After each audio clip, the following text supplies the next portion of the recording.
So we know why the administration is doing this. They're trying to change the population of the United States, and it's absolutely working better than anyone ever imagined. But for, well, really 2 years now, we've asked, why is Texas allowing this? Don't mess with Texas. Well, Texas is being messed with in a very big way. And the governor of Texas, Greg Abbott, just won re-election by opposing open borders. Last November, he said he would deploy a total of 10,000 National Guard troops to the border to fix the problem and keep foreign nationals out, because we have laws in this country. But in fact, the actual number of deployed troops was nowhere near that. It was about 5,000, according to the Texas Tribune. Keep in mind, Texas National Guard has about 20,000 troops. So we've asked maybe 15 times on the air, where are the soldiers to stop this and save the rest of our country? On Tuesday, Greg Abbott did deploy a small number of National Guards members and state troopers through the Rio Grande. They formed a line. They blocked dozens of migrants from surrendering to Border Patrol agents on the other side. It worked. The Border Patrol stayed behind the National Guard. They couldn't process the migrants and release them into the United States. So the truth is, Greg Abbott is a governor of one of our most important states, maybe the most important state, actually. He's commander-in-chief of his state's military forces. He could order the National Guard to the entire border right now. And so why hasn't he? So again, we've needled Greg Abbott countless times on the show and asked why. And tonight he's agreed to come on and explain, and we're grateful for that. Governor Abbott, thank you very much for coming on. So just a very clear question. Why 2 years ago not say, I'm the governor of Texas. They're messing with Texas. I have a military force I command. It's called the National Guard. We're going to block the border and save the country. Why didn't you do that? Why aren't you doing that now? Sure. Tucker, I'll fully answer your question. I do have to first, however, follow up on your earlier comments, and that is when you look at the disaster on the border caused by Joe Biden, if Texas or just the border region got just 1 penny for every dollar spent in the Ukraine, we would be able to secure our border. In that budget that Congress is about to pass, they're giving money to Tunisia, but not to Texas. But to be clear, Tucker, about your direct question to me, there's a very easy and direct answer to it that you could find out. If you just go through my Twitter account, you'll see about 5 or 6 days a week, we're posting images of what our National Guard is doing on the border. They didn't just begin in El Paso. During the entire time that Joe Biden has been president, we've had thousands of National Guard on the border constantly. First, let's do the math based upon what you laid out. We actually don't have 19,000 National Guard at our disposal. The reason is because Texas leads all states in the country in having our National Guard deployed to regions across the entire world. And so thousands of our National Guard are actually in other countries at this time. Others have just returned from deployment. That said, over the course of the past 2 years during Operation Lone Star, we've had up to 10,000 National Guard deployed to the border, doing in other regions what you saw them doing in El Paso. What happened is they sign up for a 1-year tour of duty service under Federal Department of Defense National Guard. You do 1 year of active duty, you get 5 off. We don't do that in Texas. But if you get a year, if you want, you get a year off. However, we provided incentive pay to get people to stay on. And so most people whose time has expired for their service, we actually are able to keep them on. We have thousands on. And Bill Maloogian has shown on your TV show maybe I just those National Guard in action. Well, absolutely. But still, millions of foreign nationals, a lot with criminal records, all of them brought here by the Mexican drug cartels, have managed to come in to the tune of 5 million more. We don't know, but millions and millions have come in through Texas. And so first, you said a lot of your guardsmen are abroad. Were you boasting about that, or do you see that as perverse, that they would be helping other countries while not present to defend our own? I'm saying it as a fact that Texas has more of its guard that are called up to active duty service to serve the United States of America, which they are proud to do. It's just a fact. But wouldn't defending our own border from an invasion of millions of people be the single most important thing any American could do, particularly an American under arms whom you control? Well, those who are here in Texas, again, we've deployed up to 10,000 of them. The only reason why it would not be more, you got to understand this also, and that is there are some who retire every single month. some who are no, I get it, but why not just say I'm the governor of Texas? More every single We're month. the greatest state in America. Every Texan I know, including relatives of mine, they all think Texas is the best. You're the governor. Why don't you just say any person with military and law enforcement experience can join up? We are starting our own force. It's volunteer, or just go to Midland, Dallas, and Houston and get your donors to fund it. They would. I'd send you money. Everyone would send you money. And we're going to stop this on behalf of the state of Texas and the United States. You could do that. Biden people would back down in the face of that determination. Why not? Tucker, actually, we onboard new members every single month. We do go through both that recruiting process as well as people signing up. They onboard, they go through the training process, they get ready for deployment, and then we deploy them. So we are constantly involved in adding to those who can serve us on the border. And they get special training that is different what they have to do in the state of Texas compared to what they may do in Afghanistan.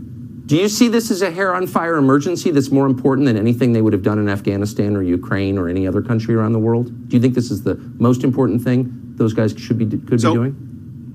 Tucker, I have made that point to the United States Congress, asking for more resources so that we can better defend our border, knowing that the federal government is not defending our border. The only people capable of doing it would be Texas. And what is Texas getting? Nothing from the federal government. People would send you money. If you started up a voluntary fund, send Greg Abbott money, people would put you in their wills. I mean, you'd probably be president of the United States if you did that. I'm serious. If you took control and closed the border, which you can do, you would be a folk hero sung about by future generations around the campfire.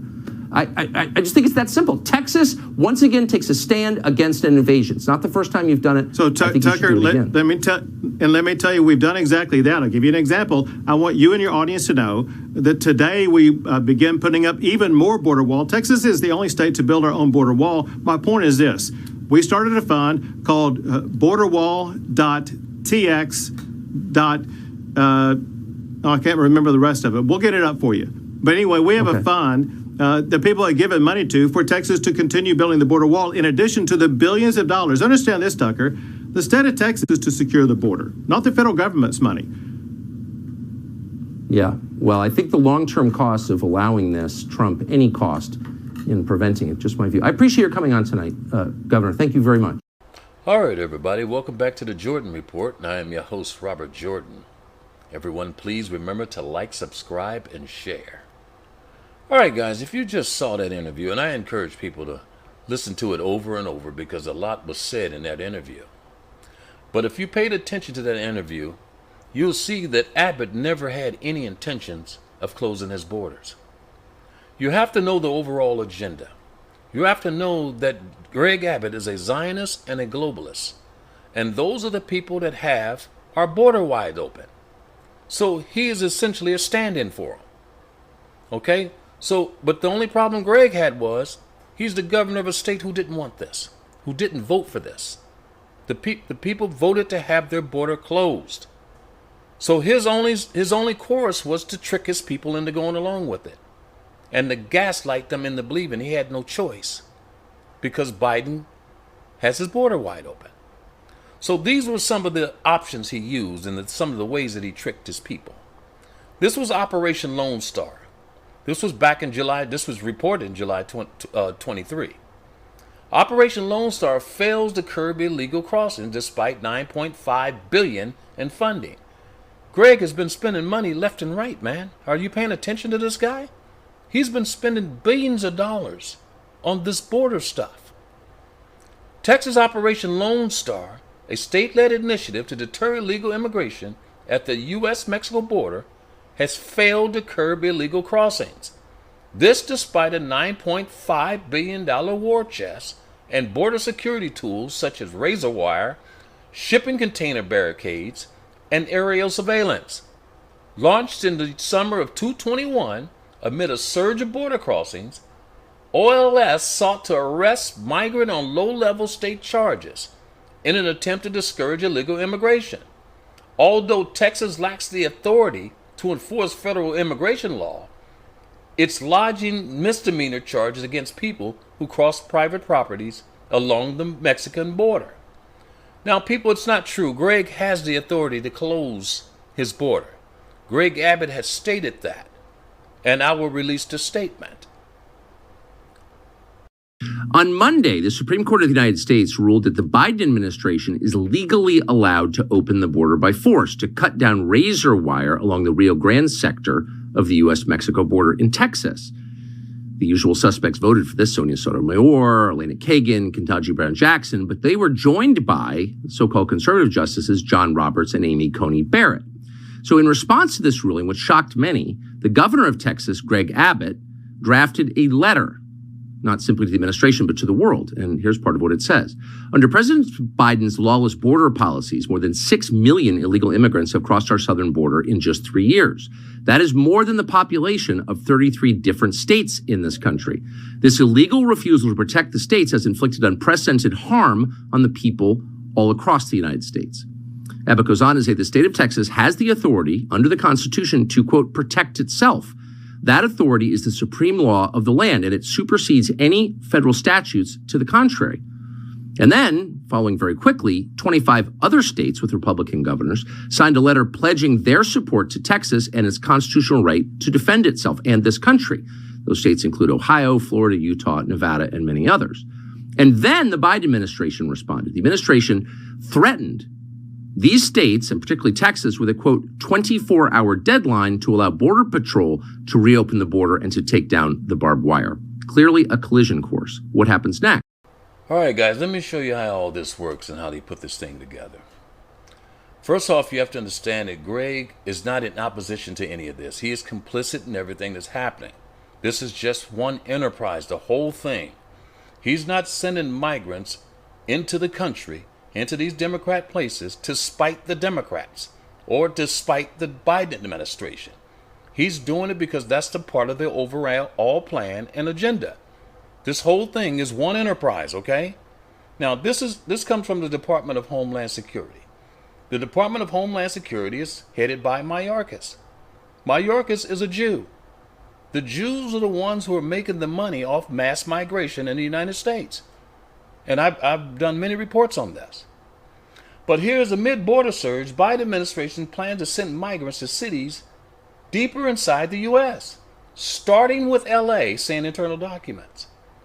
DHS officials have jokingly referred to the motto as the Abbott plan, an official said, referring to Texas Greg Abbott's decision to bus migrants from Texas to D.C.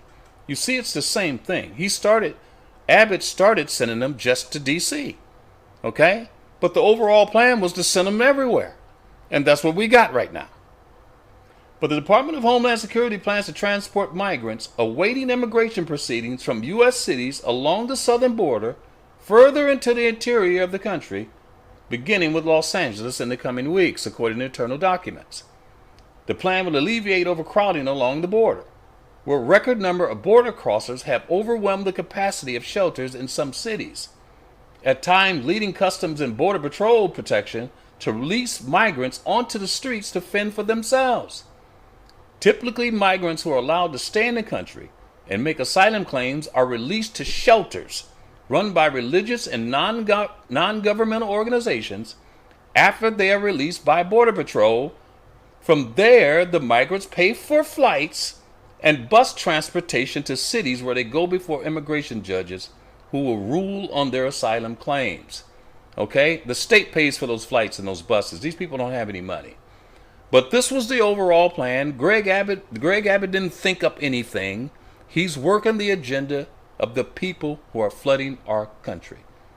Greg Abbott will update us on his efforts to patrol the U.S.-Mexico border. This comes as buses of migrants from Texas are arriving in other cities all across the country right now. KVUE's Eric Pointer joins us now live from the Texas Capitol, breaking down the latest developments. Good morning, Eric.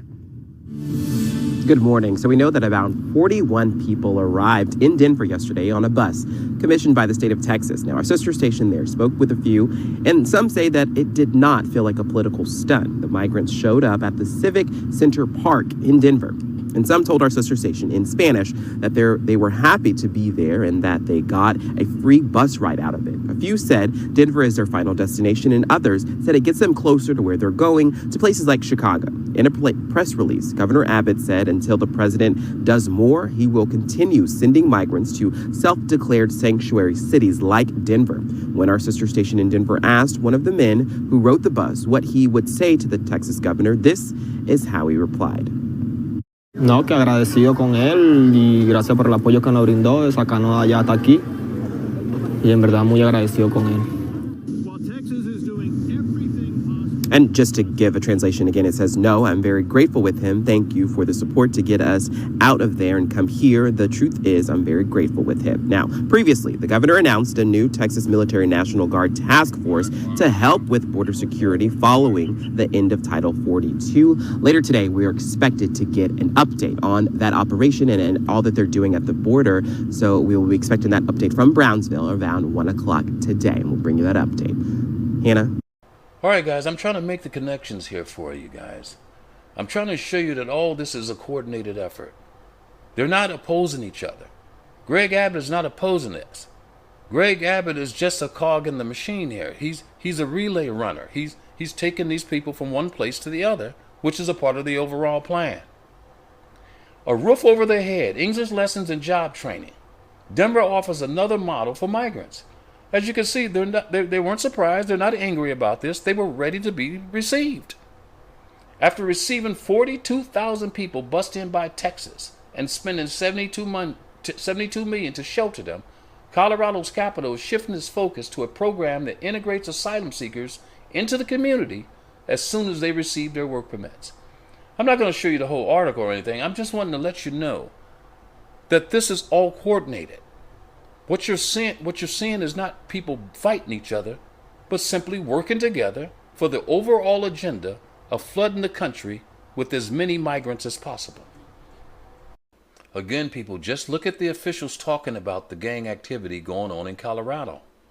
You'll see there's no shock, there's no surprise. They're not angry because they know this is part of the whole plan. And this is something that they're going to have to deal with. They don't care how many Americans get killed. They don't care how many people are kidnapped or ran out of their homes. The overall agenda is the main thing that they have to do, and that's bringing in millions and millions of people to replace the American population. Our next conversation today is with Aurora Mayor Mike Kaufman and Denver Mayor Mike Johnston. Thank you both for being here. Welcome back to Next. Thanks for having us. So for weeks, you have both acknowledged that the Venezuelan gang Tren de Agua is operating in your cities and that both of your police forces are trying to figure out how widespread their activity is and to make arrests. In the last 24 hours, this situation has received a lot of national media attention, primarily driven by Fox News and conservative media. So given the now national interest in the situation that involves both of your cities, one that we've discussed now here locally for weeks, what is your primary message to the community? Mayor Kaufman? Well, the city of Aurora is the 51st largest city in America. We're a population of over 400,000, and this is isolated to several apartment complexes. And we are working jointly in terms of law enforcement, Denver, Aurora, state, federal partners in terms of addressing this. It's whether it's Tren de Agua or whether it's other criminal elements that are doing this is irrelevant. The fact is that we are working to get this under control. That work has gone on for weeks. In the last 24 hours, what has changed for people in the city of Aurora, in your government? Really nothing. I mean, we have ongoing operations that are continuing to address this. We made some significant arrests in this, and we will continue to do so until the problem is eliminated. What are you hearing in terms of feedback from the public, both local and non-local? Well, I think the problem is just an incredible exaggeration. It's not isolated to 3 apartment complexes. It is a citywide problem. And the governor has been texting me about his concern just about an image issue, and I think the city's been really unfairly painted with such a broad brush in this incident. And I'm not minimizing this incident. It's a serious incident, but it's not the entire city. Mayor Johnston, given the public attention now focused on Denver and Aurora, what's your message to the community?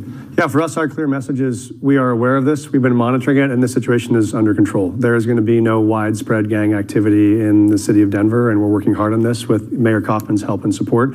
We know there are 50,000 newcomers who've come to this city. The great majority, 99.9% of them, are all here to work hard and play by the rules and try to build a better life for themselves. We know among any population, you'll have very small subsets of folks that don't follow the rules, and we hold those folks accountable. We actually know historically it's always true that we have lower levels of crime around migrants than we do among our general population. So there's a risk of misperception somehow this population is more dangerous, causing more trouble. That's just factually not true, but we are aware of it. We have overt and covert operations going every day to intervene, and where we know there are risks, we're going to be aggressive about making arrests, about pressing charges, and if needing, deporting folks. But I think the much bigger risk is that you'll have a perception that all of the newcomers in the city are dangerous, and nothing could be farther from the truth. All right, I knew this day would come, people, because I know the process here. And no man can serve two masters. Either you're serving your globalist masters or you're serving your citizens.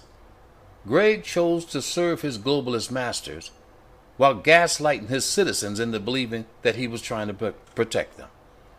But the two doesn't go together because the globalists don't care what happens to Americans.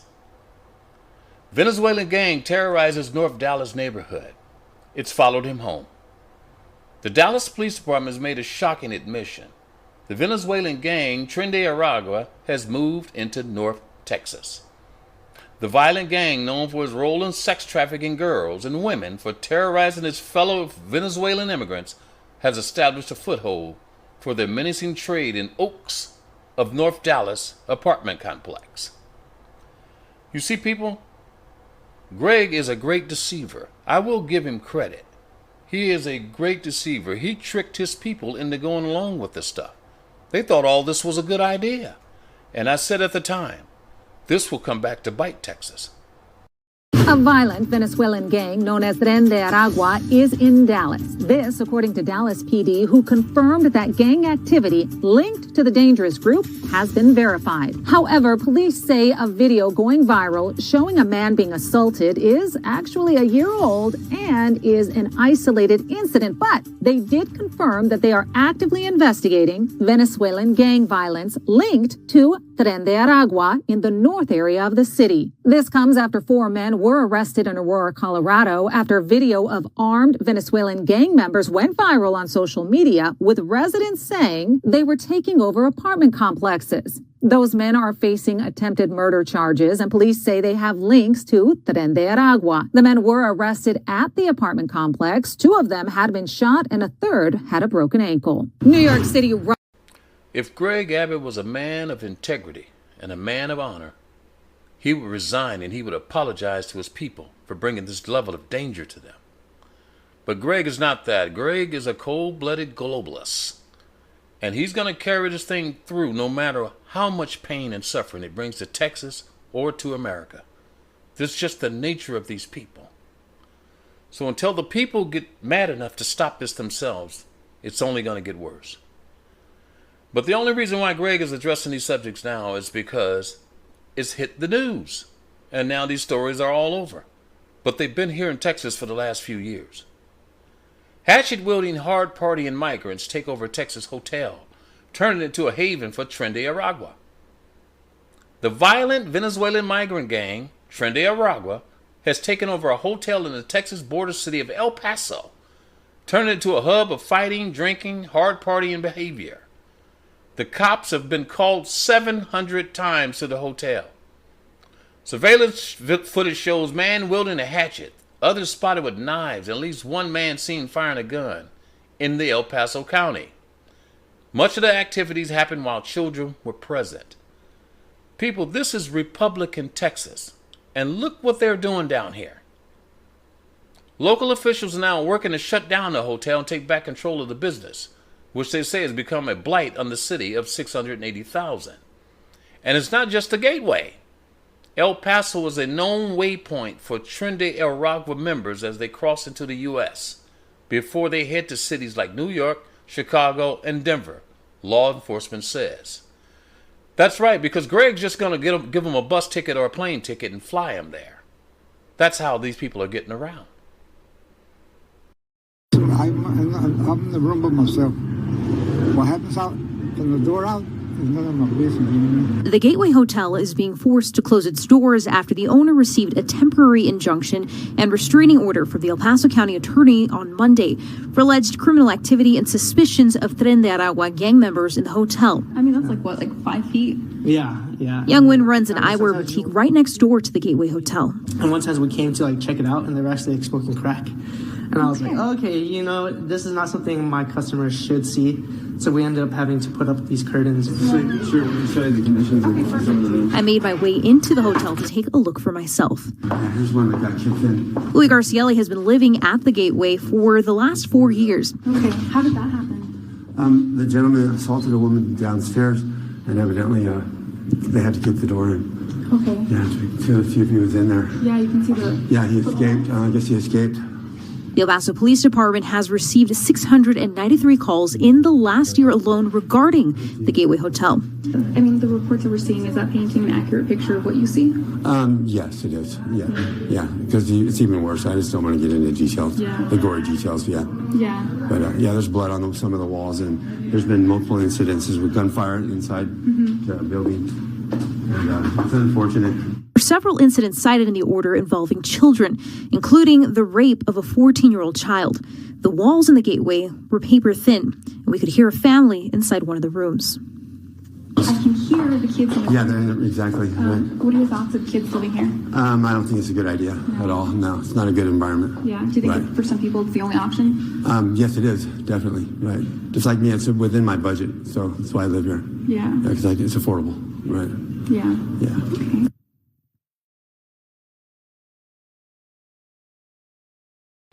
All right, it looks like I'm going to have to make a part 2 to this because I have to close this out right now. But people, never let a leader tell you or demonstrate to you that he cannot or will not protect you. If a leader cannot or will not protect you, that leader is illegitimate at that point, and you should remove him from power immediately. Texas is wide open right now to very dangerous people. Because Greg Abbott didn't have the will, for whatever reason, to protect his citizens. But this is from Zero Hedge, people. Again, I'm closing this out. It's spreading. America's top oil field terrorized by armed Venezuelan gangs. It's only going to get worse from here, as the Biden-Harris administration's disastrous open border policies have now come home to a neighborhood near you.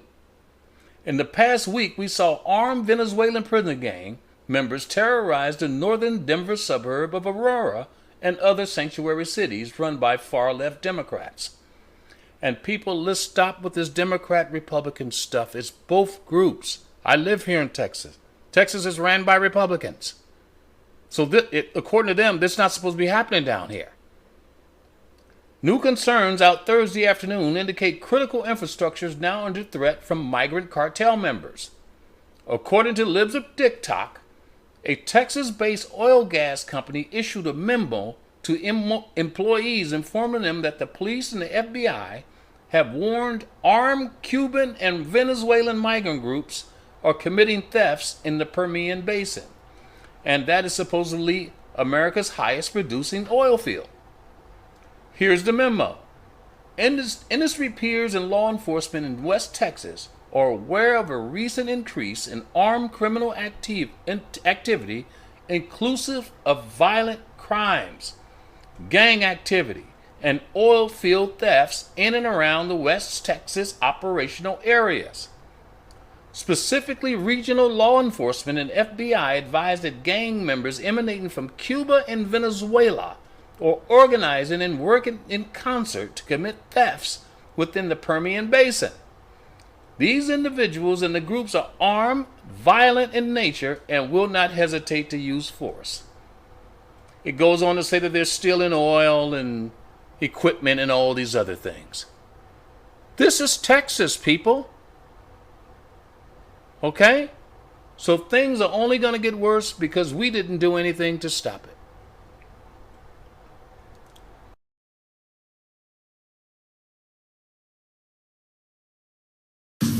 Is the recent entry and expansion of the vicious Venezuelan gang known as Tren de Aragua, also known as TDA. Officials are concerned about what is going on with TDA. Its recent expansion and entry of this gang could destabilize public safety in the United States as well as in the state of Texas.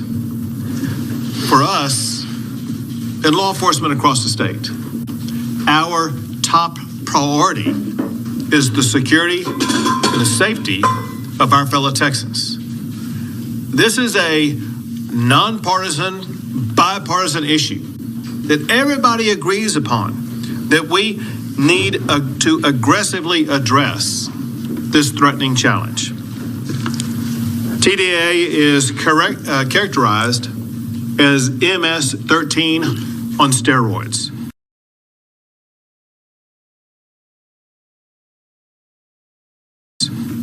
TDA is the largest criminal organization in Venezuela.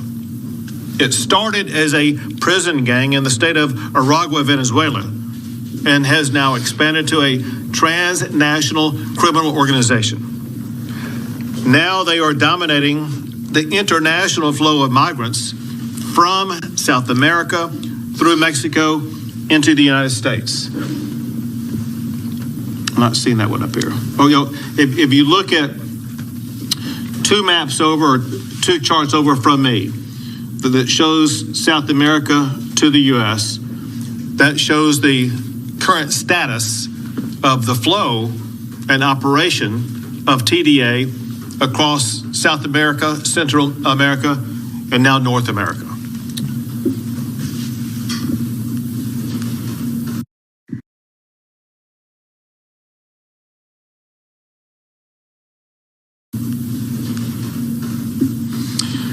TDA is notorious for their brutal violence and murder, and their kidnapping, extortion, bribery, and trafficking of drugs, weapons, and even humans.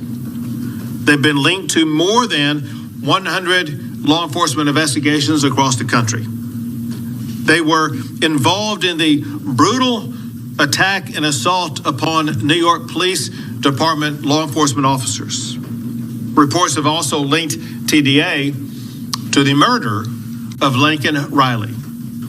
Intelligence reports show TDA has been given the green light to shoot law enforcement officers in the United States. In other countries infiltrated by TDA, history has shown they first flood the countries with military-age Venezuelan men. Next, they begin to establish a base of operations. Finally, TDA begins a spree of violent and bloody criminal activity. We've now seen the beginnings of these operations in the state of Texas.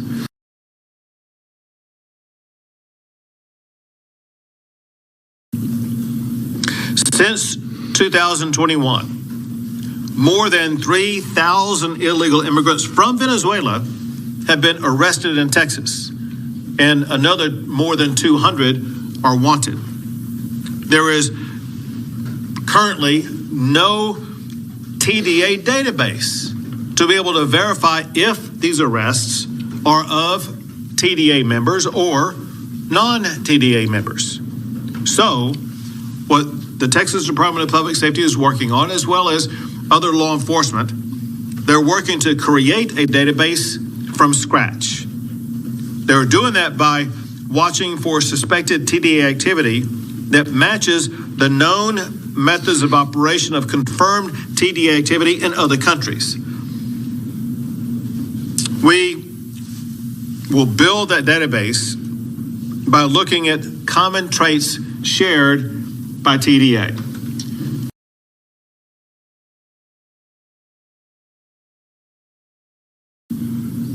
I ordered the Texas Department of Public Safety to launch a statewide operation directly targeting TDA to deter and to disrupt their criminal operations in Texas. DPS is collaborating with federal and local law enforcement through the Texas Anti-Gang Centers. When I became governor of Texas, there was one anti-gang center to crack down on gang activity in our state.